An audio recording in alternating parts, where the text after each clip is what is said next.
کیا آپ اس شخص کے بارے میں جانتے ہیں جو آج سے ہزاروں سال پہلے پیدا ہوا لیکن آج بھی ہمارے درمیان زندہ ہے؟ یہ شخص مختلف موقعوں پر ہمارے سامنے آتا ہے اور ہمیں راہ دکھاتا ہے۔ یہ ویڈیو دنیا کے سب سے پراسرار شخص کے متعلق ہے جن کے بارے میں ہر دور کے لوگ ہمیشہ تلاش میں رہے، جن کا نام حضرت خضر علیہ السلام ہے۔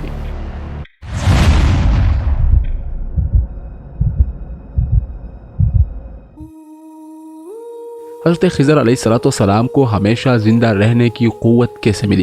اس کے متعلق مختلف واقعات ملتے ہیں۔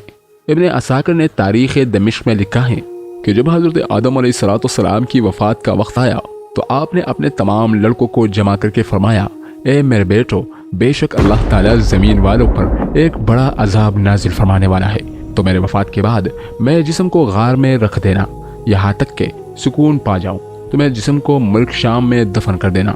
لہٰذا آپ کے وفات کے بعد حضرت آدم علیہ السلام کا جسم مبارک آپ کے بیٹوں کے پاس رہا۔ جب اللہ تعالیٰ نے نوح علیہ السلام کو محبوس فرمایا، انہوں نے حضرت آدم علیہ السلام کے جسم کو اپنے پاس رکھا۔ جس وقت اللہ نے زمین پر طوفان بھیجا اور پوری زمین ایک زمانے تک ڈوبی رہی، پھر طوفان ختم ہونے کے بعد حضرت نوح بابل شہر میں آ کر ٹھہرے اور اپنے تینوں بیٹوں شام، حام اور یافس کو وصیت کی کہ آدم علیہ السلام کے جسم مبارک کو اس غار سے لے کر شام میں دفن کرو جہاں انہوں نے وصیت کی تھی۔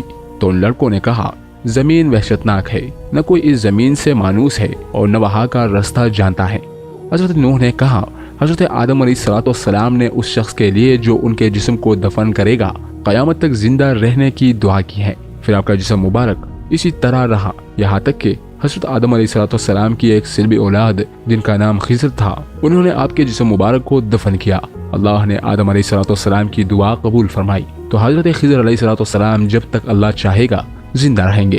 حضرت خضر کی کنیت ابو العباس اور نام بلیہ تھا، ان کے والد کا نام ملکان تھا۔ حضرت خضر علیہ السلام کی یہ خصوصیت تھی کہ آپ جس جگہ بھی بیٹھتے وہاں آپ کی برکت سے ہری ہری گھاس اگ جایا کرتی تھی، اس لیے لوگ آپ کو خضر کہتے تھے، جس کے معنی سبز چیز کی ہوتی ہیں۔ ایک روایت کے مطابق آپ حضرت ذوالقرنین کے خالزاد بھائی تھے۔ حضرت ذوالقرنین اللہ کے نیک بادشاہ تھے جنہیں اللہ نے زمین کے بڑے حصے پر حکومت عطا فرمائی تھی۔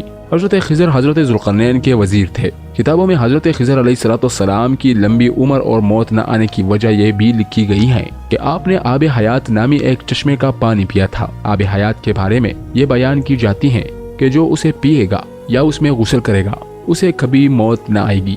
توریت کے بعد یوحنا میں آب حیات کا ذکر یوں ملتا ہے، پھر اس نے مجھے بلور کی طرح چمکتا ہوا آب حیات کا ایک دریا دکھایا جو خدا کے تخت سے نکل کر اس شہر کے درمیان میں بہتا تھا اور دریا کے پار زندگی کا درخت تھا۔ آب حیات کا ذکر قدیم داستانوں اور کتابوں میں بھی ملتا ہے۔ ان داستانوں میں 3 اشخاص کا ذکر کیا گیا ہے جو آب حیات تک پہنچ گئے تھے۔ ان میں سے ایک حضرت الیاس علیہ السلام، دوسرے حضرت ذوالقرنین اور تیسرے حضرت خضر علیہ السلام ہیں، جن میں صرف حضرت خضر اور حضرت الیاس کو ہی وہ پانی نصیب ہوا۔ روایتوں کے مطابق ذوالقرنین نے قدیم تاریخی کتابوں میں پڑھا تھا کہ سام بن نوح کی اولاد میں سے ایک شخص چشمہ حیات سے پانی پی لے گا اور اسے کبھی موت نہ آئے گی، اس لیے حضرت ذوالقرنین نے اس پانی کی تلاش میں مغرب کا سفر کیا۔ ذوالقرنین کے علم میں یہ بات آئی کہ آب حیات اندھیرے راستوں میں موجود ہے اور وہاں 360 چشمے ہیں۔ لہٰذا ذوالقرنین نے اپنے لشکر سے 360 لوگوں کو چنا اور ہر ایک کو ایک ایک مچھلی دے کر حضرت خضر علیہ السلام کی سربراہی میں روانہ کیا۔ تمام لوگوں کو یہ ہدایت دی گئی کہ ہر فرد اپنی مچھلی کے ساتھ چشمے میں اتر جائے اور واپس آ کر اپنی مچھلی ظاہر کرے۔ کافی لمبے سفر اور دشواری کے بعد آخرکار یہ لوگ اس چشمے تک پہنچ گئے۔ جب واپس آئے تو ذوالقرنین نے کہا کہ سب اپنی مچھلی جمع کروا دیں، لہٰذا سب نے اپنی مچھلی ان کے سامنے پیش کر دی سوائے حضرت خضر علیہ السلام کے۔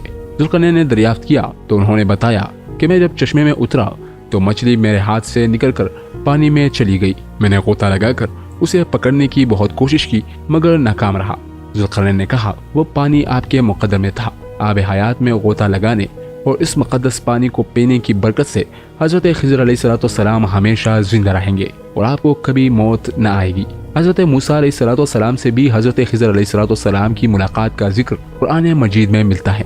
اس کے مطابق حضرت خضر علیہ السلام کو ایک الہامی علم عطا کی گئی تھی جسے علم لدونی کہتے ہیں۔ اس علم کو سیکھنے کے لیے حضرت موسیٰ علیہ السلام